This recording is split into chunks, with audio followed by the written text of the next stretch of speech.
Coming up on CTV News tonight, new figures are released by GNS Science, and one of Christchurch's oldest churches gets an organ made from organs recovered from the London Blitz.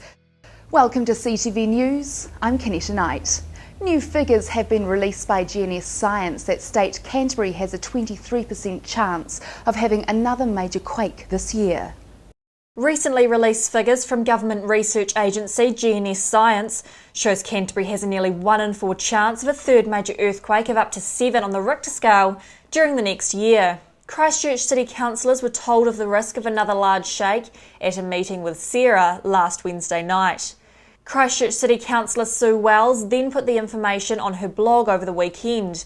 Councillor Wells stated, "What we are seemingly certain of is that you shouldn't put your blue tack away just yet." Dr Matt Gerstenberger of GNS Science told us about the probability of another major shake today, but says other New Zealand regions also still have large risks. Dr Gerstenberger says there could be long-term seismic series in the region and says the 23% risk of having another major shake will drop to a 10% risk in the following year. He says Canterbury also has more than a 90% chance of a magnitude 5 to 6 shake in the next 12 months, which will also fall to a more than 70% chance in the following year.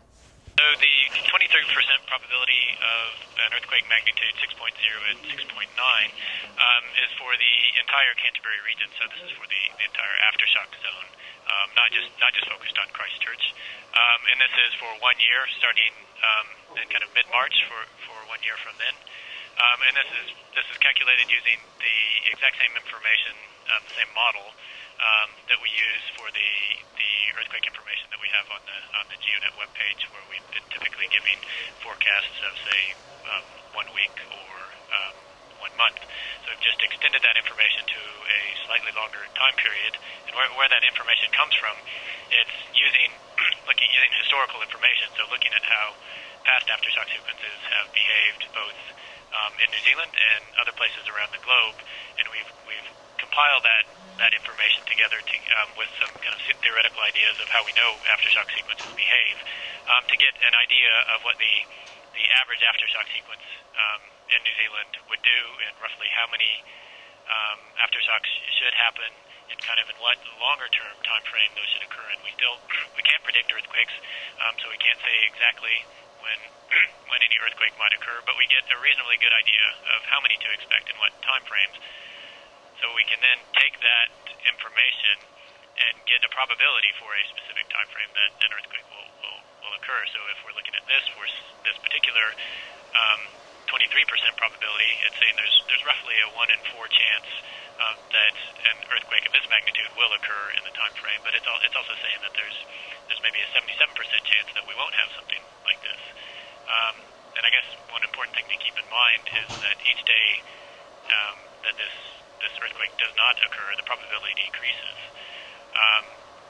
So if we look forward in time another year out from now, that probability is down to roughly 10% chance. And if we to kind of put it in context of earthquakes in New Zealand, if we look at earthquake hazard in other places, maybe if we're looking at the longer term over many years, the hazard in Christchurch from earthquakes is maybe now at a similar sort of level, probably not exactly, but at a similar sort of level as Wellington is. So it hasn't put it up beyond, it's not at a higher hazard level than for Wellington. And then Christchurch will then continue to decrease as the days and the years go on, as the aftershock sequence kind of slows down. There was a serious crash on Christchurch's southern motorway this morning. Police, ambulance and fire were all in attendance at the serious injury motor vehicle crash between Barrington Street and Coolitz Road. The motorway was closed for both southbound and citybound traffic. One person suffered serious injuries and the serious crash unit responded. The southern motorway was open again for both citybound and southbound motorists by 9:30 this morning. Coming up after the break, one of Christchurch's oldest churches loses a much-loved item, and Pete Smith looks at the Otago Highlanders' green jerseys.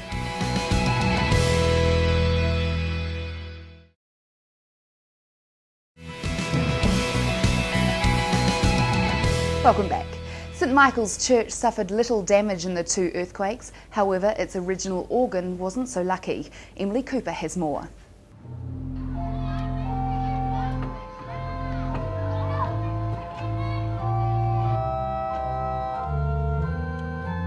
St Michael's Church on Durham Street is one of the few churches in the central city that sustained little damage from the September and February quakes.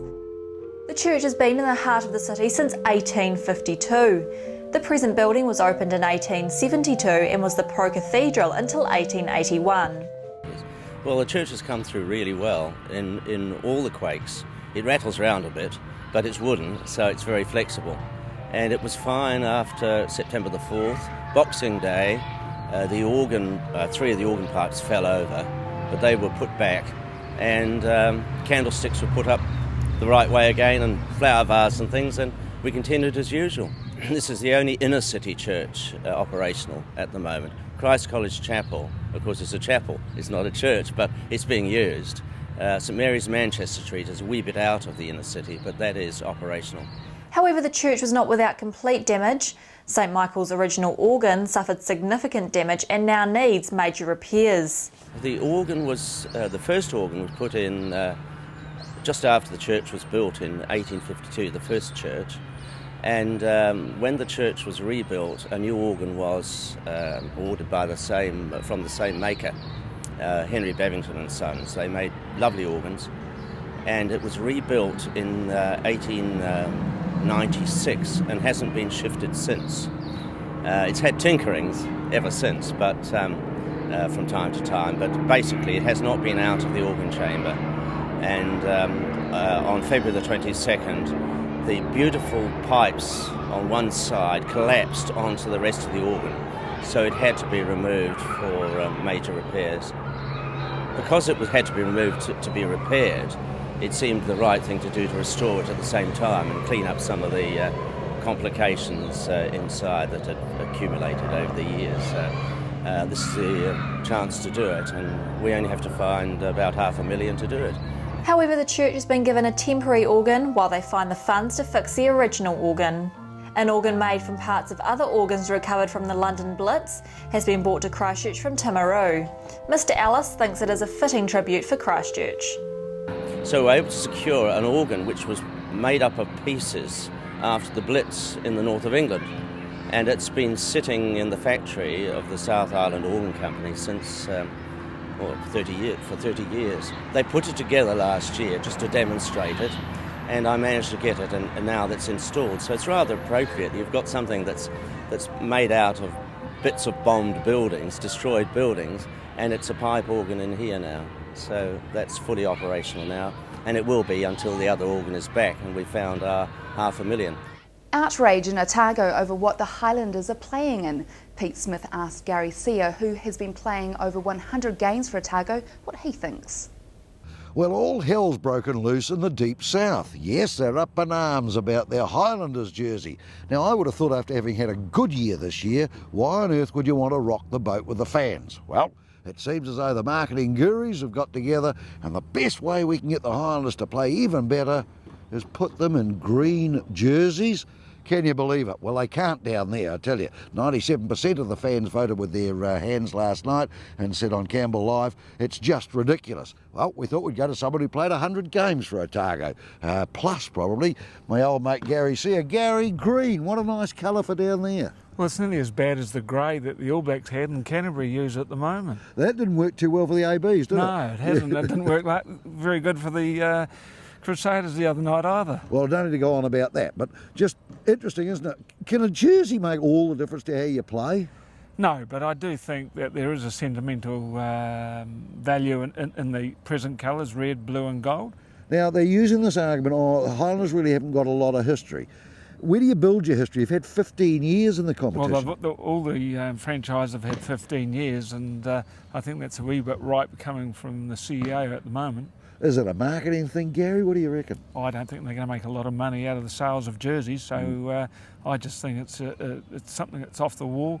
There's been no consultation from what I can gather, certainly with the rugby public in Dunedin, and I think the best way that the Dunedin public can counteract is not go on Friday.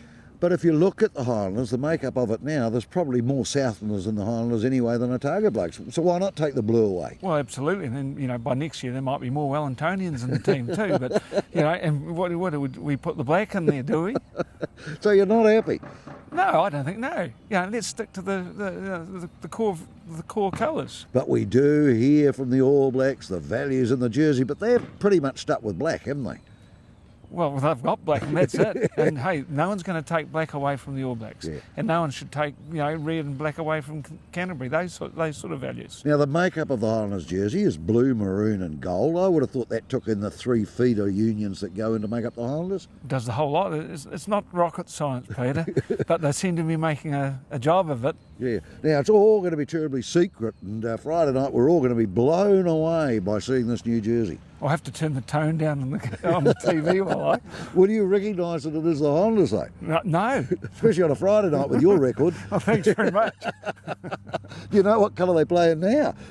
Oh, yes, I do know that. Yeah. So how do you think that the feeling would be pretty deep, wouldn't it? Particularly in the Otago side. Well, I think so, and I don't know if the players were consulted at all, but I was certainly talking to a couple of people in Dunedin this morning, and hey, they're up in arms about it, and it's ludicrous. Yeah, I mean, we're based on provinces, aren't we? That's how sport in New Zealand was first developed. So here we are including the 3 feeder areas into your jersey. Why would you go green? Well, there's no rhyme or logic or whatever, Let someone tell me why they're doing it, and we might get some decent answers. Where's your mentor on all this, Laurie Mains? I mean, he'd be spewing. I believe Laurie is spewing, and he said so on local radio this morning. But isn't he on the board? He's on the board of what? No, he's on the board of the Otago Rugby Union. Oh, right, okay. Nothing to do with the Highlanders. Now, you're losing Carisbrook anyway. This is your last game at Carisbrook, so, here we are going to biff the jersey out as well.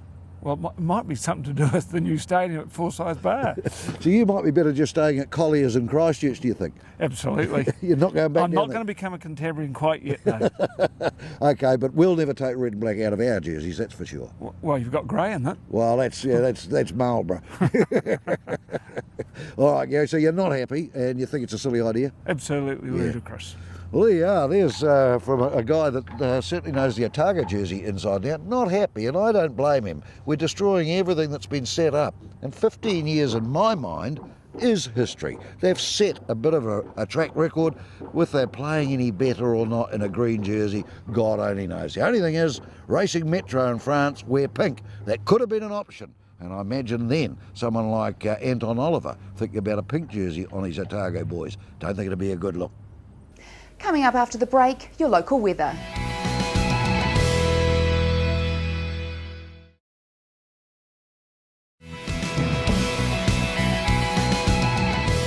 Welcome back. Thursday afternoon sees the annual playing of one of the oldest inter-school games in New Zealand. Christchurch Boys High School is hosting Christ College at Rugby Park. Pete Smith asks, what are the chances this year of Christchurch Boys High School winning again? Christchurch Boys High School's headmaster is Trevor McIntyre. The significance of this game, Trevor, for the guys? Yeah, Peter, it's really significant. It's a very long-standing traditional game, and there's a lot of history with it, and of course those various aspects create a lot of enthusiasm and a lot of passion for the day. Now it's Boys High's turn to host it.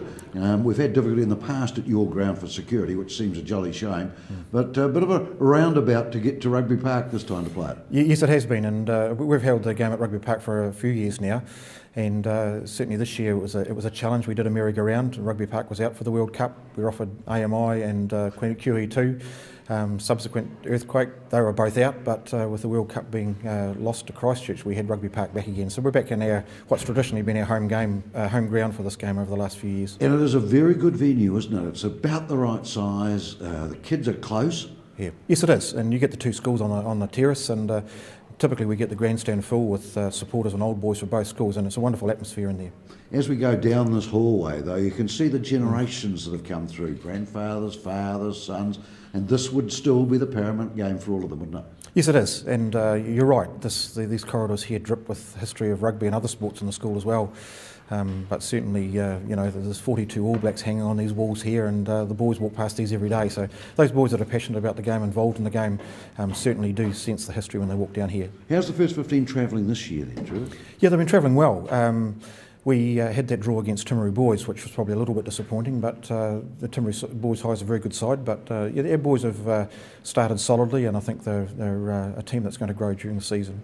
Have you had a disruptive period with the Earthquake as far as training and guys at school and that sort of thing? Has there been any disruption? No, we've been pretty lucky really. I know there were a few of the boys that were in contention for the first 15 away from school and attending other schools during that 3-week period that we had off, but you know, they soon all came back, and I know they've been a very tight unit over the summer and through that period, and they've prepared well for the season. Will Thursday here see reunions taking place of the past first 15 greats? Yes, it will, and you know, there's a number of them that organise. Typically from 25 years on, first 15 is the first group that tends to come back as a reunion group, and then subsequent years, depending on the enthusiasm of the captains and the people involved in the team, they'll meet on a reasonably regular basis. We wish you the very best of luck with your side up against Christ College. Thanks. In just a moment we'll have a chat to the manager of the first 15. Just say who we should look out for in this very important game on Thursday, 2:30 at Rugby Park. No one would really know the first 15 much better than the manager, Steve Fraser. Steve, how is the team travelling, in all honesty? Well, we've got a brand new team this year. Basically, we've only got 2 players back from last year, so it's been a building experience for this particular team to come together. But I think they're travelling and tracking very well at the moment. They're coming together as a unit. They're starting to play some good, solid team rugby, and you know, we're just hoping to keep on building on this for Thursday and the rounds to come. Front rows are a bit of a problem at secondary school. How are you handling the front row? Have you got some good props and hooker? Yes, we have. This year we've got a very strong front row. We've got Nick Hyde, the captain, who's playing hooker. First year in the team, but he's also already showing his mettle, and some very good strong props around. Mark Gibbons was in the team a couple of years ago as a year 11 as a prop, and he's back now. He had a year off last year through injury and a few other things. The line out, you're winning some balls? Yes, we are. Yeah, three good tall locks for a change. And mobile back three? They're a very mobile back three. We're particularly impressed with a new player we've got, Brad Hemmerpole from Papanui High. He's come over to us and for family reasons, and he's playing really well. Now the whole world wants to know about your first 5'8", because you are the breeding ground for All Black first 5'8s. Who's first 5 this time for you? First 5 this year is, we've got 2 actually. We've got Fletcher Smith, who's come down to us from Nelson College because his father transferred down here for his job, and Kazan Watanabe, who's been at the school for the last 5 years and has come through the grades and is a more than an able backup. Who's likely to get the start? Fletcher will probably start on Thursday. Okay. Yeah. Balanced in the centres? Yes, we are. We're just waiting to hear back on some injury calls in the centres, but Ramon McFarlane, our second 5, is one of the 2 caps from last year, and he's growing into his role. We've got a bit of gas out wide? Yes, we have. We haven't seen it yet, but there is plenty of speed on the wings and a very good, solid caretaker at fullback in Tom Turner. So how sour were the boys with the 18-all draw down at Timaru? I think it was a good learning experience for them because they realised that they'd given it away, and they were lucky to draw really to come back and hang on to that game. History of this game, Steve, tends to point to not many blowouts. They're normally pretty tight contests, aren't they? Yes, they are. There were a couple of blowouts back in the mid-2000s, but most games are within, almost within the 10-point range, really. Yeah. And some have been even closer. Rugby is narrow, isn't it? It's narrow, yeah, very narrow one. You'll have great school support? Yes, we will have old boy support? Strong old boy support, strong school support, and we're looking forward to the game. Wish your team all the very best of luck. So just a reminder, it's 2:30 at Rugby Park this coming Thursday. There's no charge to go. And if you really want to have a look at some top-line young men who will carve out a future, I hope, for the Crusaders and for Canterbury, here's your opportunity. Thursday, 2:30 at Rugby Park. Christ College are being hosted by Christchurch Boys High School. I spoke to John Hanson on City Life about disaster relief and where the money from the New Zealand Red Cross will be going. What happens is Red Cross put in place a disaster fund, as they did for the first and the second earthquake, and then they appoint an independent commission who determines how that money will be spent for the benefit of those affected by the earthquakes. On the 2011, following the February disaster, we have Leanne Dalzell and Nikki Wagner, the 2 major party MPs in Christchurch, Michael McKevity representing Selwyn, the Deputy Mayor Nairi Button representing the Christchurch City Council, and Roger Blair, a councillor from the Waimakariri District Council, plus 2 from Red Cross. Okay. So I chair that, and we have Red Cross staff working for us. giving us information to allow us to make grants and also processing all of those grants. Okay, let's look at the funds that have come in. The funds that came in for the September quake, are they separate to the funds that came in for the February quake, or were they together? Yeah. No, they are separate. Okay. The situation with the September fund is that there is an amount that we need to ring fence for about 2,000 people in Waimakariri and Selwyn who we had already said were eligible to relocation grants. Now these are the people that are going to move out of their homes and have to stay out of their homes while the land is repaired or remediated or some other technical term that the experts use. So that money, we're just ascertaining the numbers, and it looks like from the September fund, after we allow for that, there will be about 5 million left, which will be transferred into the new fund. Okay. But those people, even though some of them in Waimak, I know for example, won't be actually moving out and having this done for a couple of years, they can rest assured that that money is ring-fenced and put aside for them. Good. How much was in that fund? I mean, you say there's 5 million possibly left. How much was in that fund to begin That fund with? was about 24 million to start with. The second fund, we're now well over 60 million. We paid out about 42 to 44 million on the emergency grant, which was the one for people who were without water, power or sewage or had to move out of their houses because of damage for 7 days or more. We've paid out on about 148 of the bereavement grants, which was $10,000 per family, and as the additional information comes through from the coronial inquiries that are going on at the moment, they will also be processed. So we know now pretty much for sure there'll be 191 of those. And that's CTV News. I'm Kenetta Knight.